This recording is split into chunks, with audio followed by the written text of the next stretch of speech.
Class 10th, History Civics, the First War of Independence.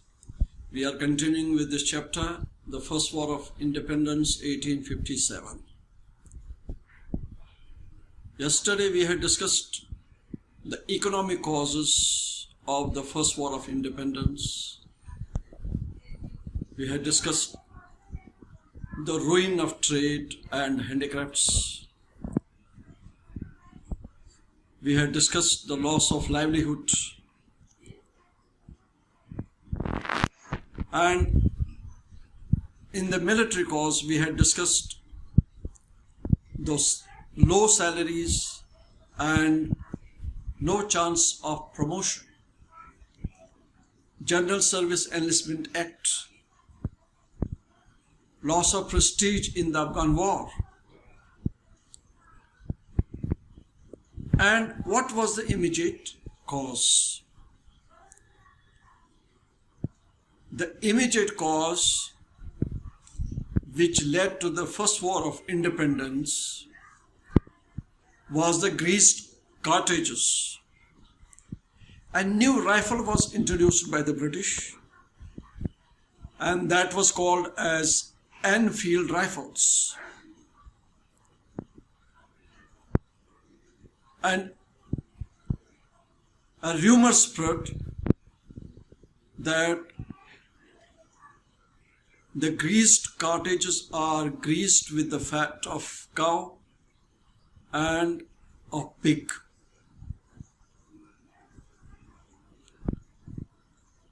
The sepoys, when they came to know about it, they refused to use them because it hurt their religious feelings. Hindus refused it because of the fat of cow, and the Muslims also refused it because of the fat of the pig.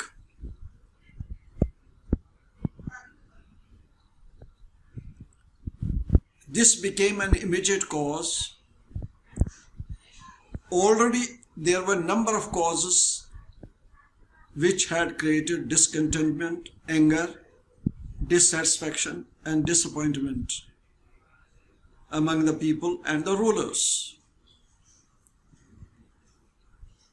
This was the spark which led to the explosion and caused the First War of Independence. Now today we are going to discuss about results and consequences of war. First, end of company rule. The war ended East India Company's rule in India. Accordingly, an Act for the Better Government of India was passed on 2nd August 1858.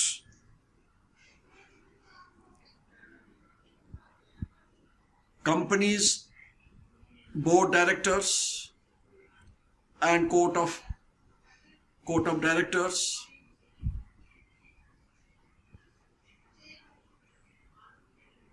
were dissolved, and their power was being transferred to the cabinet minister known as the Secretary of State for India.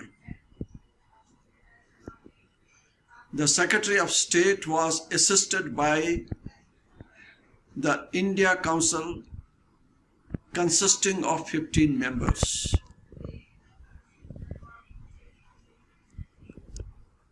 Secondly, policy towards Indian princes.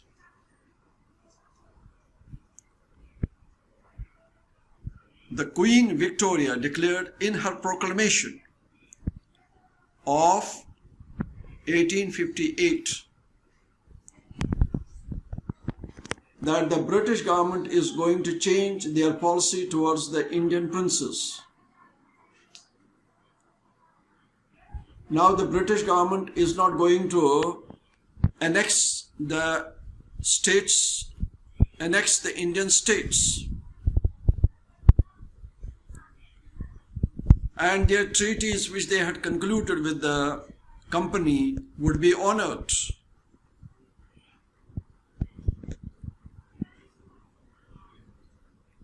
Their right of adoption and succession was recognized and accepted.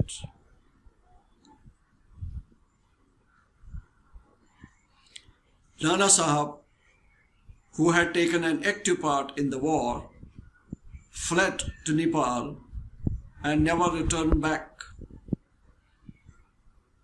Nobody knew whether he was alive or dead. And in this way, the office of the Peshwa was abolished. Bahadur Shah Zafar, the last Mughal ruler, was deposed to Rangoon, and he died there, and as a result of it, the Mughal dynasty's last ruler, with the death of Bahadur Shah, there was the end of the Mughal dynasty. The dynasty which was founded by Babur came to an end.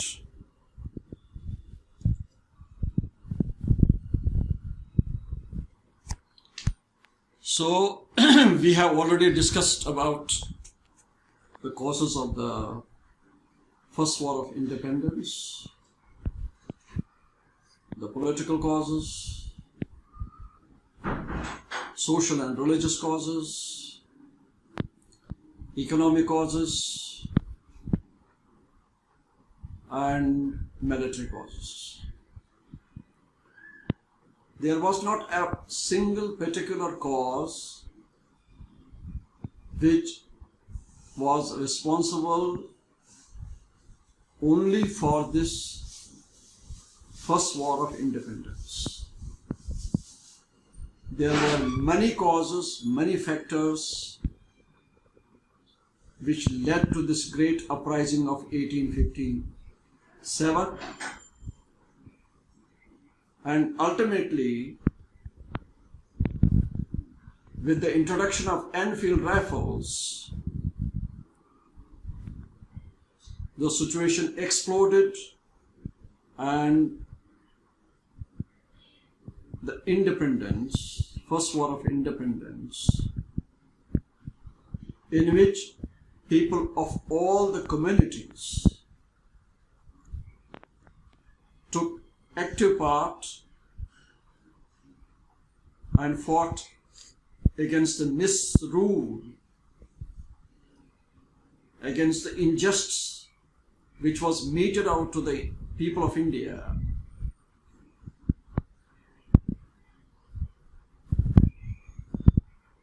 And which led to the First War of Independence. And it had far-reaching results.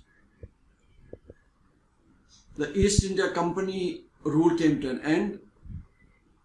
Now the power shifted into the hands of the British government, British Parliament, and the British Queen. At that time, Queen Victoria was there. So power shifted to the British Parliament, government, and the Queen. And now we are coming to I would like to give you the homework. Do next 3 questions given in Tenno app.